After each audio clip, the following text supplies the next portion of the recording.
Alors, donc je vais faire ce billet où je respecte une contrainte qui m'était donnée par le gagnant de la partie de Unsportable. Alors, la semaine dernière, il faut savoir que la plateforme de streaming MyCanal, dont je partage l'accès avec mes frères et mon papa, commençait la diffusion de la 4e saison de la série événement Servante écarlate, Handmaid's Tale dans la langue d'Hemingway.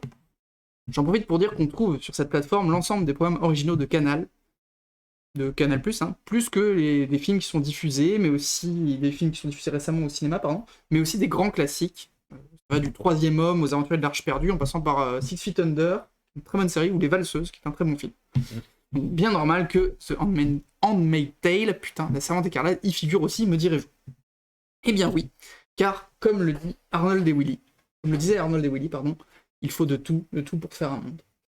Personne dans le monde ne marche du même pas, et même si la Terre est ronde, c'est qu'on se retrouvera. Arnold et Willy, un peu de poésie moderne.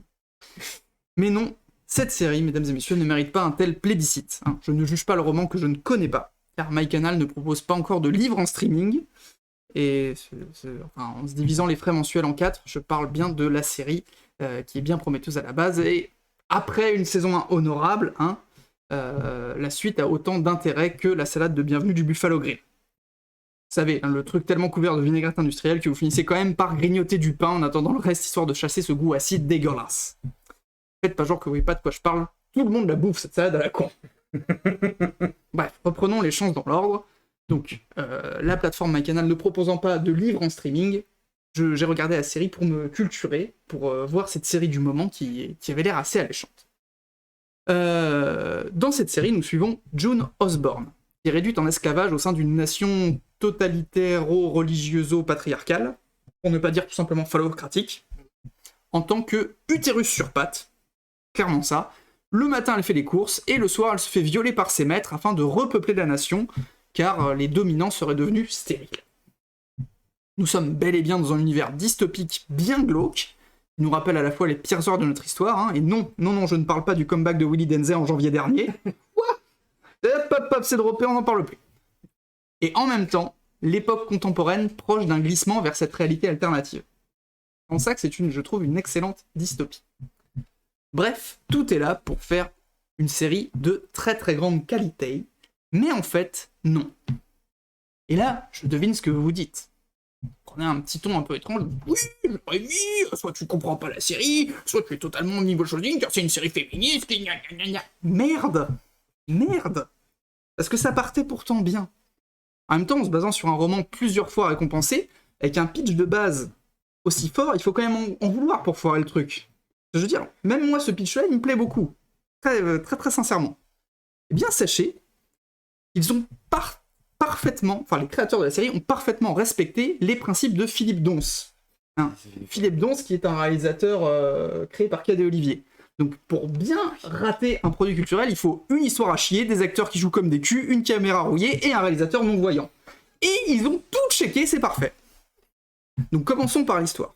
Encore une fois, je n'ai pas lu le livre original de Margaret Atwood, en vente dans toutes les bonnes librairies, mais pas encore disponible en streaming, malheureusement. Mais les connards qui sont à la création, parce que oui, je suis sûr à 95% que ce sont des hommes, mais j'y reviendrai. Donc ce sont des connards, ont dû bien lire en diagonale et bien se torcher le cul avec les 324 pages du roman pour arriver à une telle drouille narrative. Nous sommes, je le rappelle, dans un état totalitaire, où le gouvernement a pris le pouvoir par un coup d'état militaire, un putsch, si vous préférez. Gouvernement qui a une milice lourdement armée pour contrôler la population récalcitrante. Milice qui exécute à tour de bras et laisse sur la place publique les victimes pendues haut et court, histoire de bien dissuader les autres. Et si tu mouftes, tu te fais péter la gueule ou amputer d'un truc. Si tu dis que tu n'aimes pas te faire violer, tu te fais exciser. Et si tu demandes le droit de vote, tu te fais buter. Voilà, c'est un bon état totalitaire. Là, c'est la base. Et bien, passé le 5e épisode, toute cette menace, tu l'oublies totalement et tu pars dans un nouveau film Marvel. Parce que June Osborne, elle se retrouve dotée du plus grand des super pouvoirs. Celui d'être écrite par des scénaristes feignants. La meuf a 40 raisons pour se faire tuer, aussi bien par les voies légales de ce gouvernement, que par les plus obscures, les trucs de vengeance, et la meuf, elle passe toujours entre les mailles du filet, juste parce que c'est l'héroïne. D'un seul coup, ce qui valait de se faire lapider, littéralement lapider, hein, c'est-à-dire qu'il y a des scènes où il y a une nana qui est au milieu d'un cercle de personnes qui se prend des pierres dans la gueule jusqu'à ce qu'elle en meure. Donc ce qui vaut ça pour une nana lambda qui a dit « Ouais, vous êtes pas sympa », et bah là, ce qui valait donc juste se faire lapider, ça devient juste une petite tape sur les doigts pour June, et une tentative de coup d'état où Madame pose des bombes, ça te condamne juste à changer de quartier. Et même si on sait que tu es capable du pire, on va juste t'enfermer dans une cellule en laissant la clé à 10 cm de ta main, une carte de la région et un Uber qui t'attend à la sortie.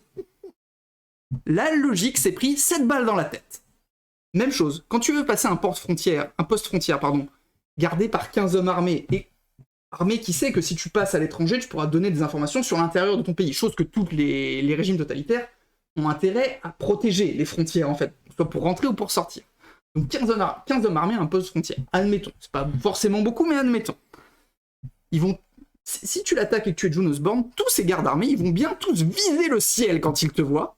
Et quand il faudra te tirer dessus, parce que la caméra sera en plan serré sur toi et que tu seras à 1m50 de ta putain de cible, ils vont quand même te demander de te retourner, de décliner ton identité, alors que t'es dans un putain de costume d'esclave, qui est une robe rouge, voyante à des kilomètres, parce que l'étalonnage est fait comme de la tub, mais j'y reviendrai. Ils vont même te demander un café, et si tu pourrais pas te dépêcher de t'enfuir, ou éventuellement de voler le flingue qui dépasse ostensiblement de ta ceinture depuis bien 5 minutes. Alors, je n'ai rien du tout contre les séries qui ne sont pas réalistes. Hein. J'adore Grey's Anatomy, par exemple. Hein. Grey's Anatomy est une série qui peut te faire croire qu'un chirurgien n'opère que 3 patients par mois, hein, et a le temps de faire du basket sur un parking avec ses collègues avant d'aller se taper une nouvelle interne tous les 4 épisodes. Non, je dis juste que quand tu commences à jouer la carte du réalisme social, eh ben, tu évites de séquestrer la logique dans un placard du générique de fin. Mais là, non. Et sur 4 saisons, tu vas voir June Osborne renverser un régime fasciste à elle toute seule en tuant à main nue un militaire entraîné et en devenant invisible quand ça arrange le cadreur. Avec le tout, avec sa gueule de « je me suis vomi dans la bouche ». Alors ça, vous avez peut-être pas fait gaffe en regardant la série, mais une fois que vous l'avez vu, vous voyez plus que ça, c'est que l'actrice qui joue June Osborne, elle a toujours cette gueule-là. Cette gueule, vous avez un peu vomi et vous êtes là... Elle a toujours cette gueule. Elle a qu'une seule putain de gueule et c'est insupportable. Donc il faudra vraiment demander à Elisabeth Moss, qui est l'actrice qui incarne June Osborne, s'il a vraiment des problèmes de remontée acide ou si c'est un handicap. Parce que c'est vraiment gênant. Et je parle pas d'un handicap physique, hein, mais juste d'une incapacité à ne pas jouer comme un fion. Et non, Elisabeth, le fait d'avoir un monologue intérieur remis en voix off, ça ne t'exonère pas du fait d'avoir un autre visage que celui d'un résident d'EHPAD devant Michel Drucker. Mais c'est pas qu'elle, hein. Parce que tout le monde dans cette série joue comme de la merde. Le mot d'ordre lors du tournage, ça devait être le classique « Alors c'est de la merde, on la garde !» Et pourtant, il y a un bon casting. Hein. Samira Wiley, Joseph Fiennes, Alexis Bledel et même Christopher Meloni, un de mes acteurs préférés. Mais tous sont en roue libre. On dirait un atelier impro dans une MJC de quartier. On aurait fait avaler 2 Exta et 3 Valium à tous les gamins avant de les arroser d'eau froide et de leur crier « Faites des trucs !» Et mention spéciale pour Max Minghella, qui a la capacité d'avoir l'air de se faire chier quoi qu'il arrive. Le mec a un regard tellement vide qu'il ferait voter les parents de Vincent Lambert pour le droit à l'euthanasie. Ce mec est mou, quoi qu'il fasse. Qu'il soit dans la résistance, qu'en fait il devienne nazi, il est toujours mono-expressif. Ce mec est mort à l'intérieur, finissez-le, tuez-le. Alors je salue quand même les performances de Yvonne Strakowski et de Anne Dowd, qui ont des rôles vraiment intéressants. Et qui, elles, ont su bien incarner ces personnages. C'est vraiment 2 actrices que je salue, mais manque de bol. Elles avaient un très très gros défaut, c'est qu'avec ces rôles-là, elles faisaient avancer l'histoire. Ça, c'est ballot, hein. Et surtout, ne pas faire ça hein, avec les branleurs qui écrivent les scénars, ils veulent encore tenir 6 saisons. Et surtout, le comble, à l'instar de cette pauvre Marissa Tomei, qui aurait vraiment mérité un Oscar pour sa performance dans Le Catcheur, de Westler, pardon, qui elle est morte au bout d'un seul épisode, pour cause de jeu meilleur que celui d'une figurante dans un film de John Woo. Yvonne et Anne, ils faisaient un truc bizarre, c'est qu'elles apportaient des nuances et un peu moins de manichéisme dans cette série. Et ça gênait. Du coup, allez, et en plus faites avancer l'action, c'est vraiment pas bien. Mais ça non, hein. Parce que quand on utilise un roman féministe pour se faire de la thune, on veut laver plus blanc que blanc. Donc les nuances on oublie. Et peu importe que ça perde du sens, hein, ce qui compte, c'est la thune. Alors, fuck la nuance et bonjour le féminisme washing. Hein. C'est tellement grossier qu'au bout d'un moment tu te demandes si la série ne finit pas par glorifier ce qu'elle dénonce. Faut dire que montrer des longues scènes de viol, 1 à 2 par épisode pour 5 minutes minimum, hein. Montrer des femmes se faire frapper, montrer des femmes se faire mutiler. Vous pensez que ça va plaire à quelle frange bien particulière du public, ça. Vous voyez pas de quelle frange vous voulez essayer de toucher en montrant ça, sans déconner? Alors oui, vous voulez peut-être dénoncer, mais il n'est pas sûr que ça plaise forcément que à ces gens-là, hein. Ce que je veux dire par là, c'est que, par exemple, montrer l'héroïne de la série comme un symbole christique avec autant de subtilité que le ferait Leni Riefenstahl, ça fait un peu confondre la forme avec le fond. Leni Riefenstahl, c'est la cinéaste du parti nazi. Ah. Voilà. Donc c'est un truc chiant, hein, donc je traduis, pardon. Le faire dire girl power à une scientologue en filmant comme dans un film de propagande nazie, ça donne juste un sens pas trop clair au message. Hein. Oui, parce que Elisabeth Moss est scientologue. Hein, voilà, ça fait du bien de le rappeler aussi. On est pour l'ouverture d'esprit, voilà, on fait progresser la condition de la femme, mais dans la scientologie, bien entendu. Alors, donc, soit vous ne savez pas, alors les créateurs, soit vous ne savez pas utiliser une caméra, ce qui expliquerait l'étalonnage dégueulasse digne des pubs SFR des années 2000. Oh non, on va mettre un filtre trop moche qui tire bien sur le bleu, comme ça dès qu'on verra du rouge, ça ressortira. Oh, puis le rouge c'est la couleur du sang, mais je suis trop génie. Ça me fait mal aux yeux ces filtres à la con, sans déconner, arrêtez, c'est moche, c'est nul et ça ne sert à rien. Alors, soit, autre possibilité, vous n'avez aucune idée de ce que vous êtes en train de faire. Et la suggestion d'Elisabeth Moss de marcher sur l'eau dans la saison avant de remonter dans son vaisseau et de sauver les Ewoks, ça vous a semblé super cool.